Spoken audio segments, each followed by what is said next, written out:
Сәлем достар, мінекей осы Малайзия елінде жазғы лагерь болады дегелі 7 ұл бала, 6 қыз баланы қабылдап болдық.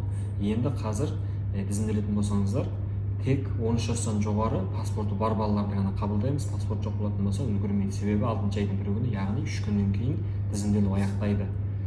Тек қана паспорты бар 13 жастан жоғары балалар тізімделсеңіздер болады. Ал енді жәнегі БНК оқып жатқан, Дажуан оқып жатқан балалар болатын болса, ол балалар 30 күн тұруына болады Малайзия елінде. Сондықтан паспорттарыңыз бітіріп келе берсеңіздер бола береді. Жартылай ағылшынша, жартылай саяхатқа сіздерді шақырамыз. Енді 13 жастан 17 жас аралығындағы балаларды өзіміз үрімжі қаласына барып алып кетеміз.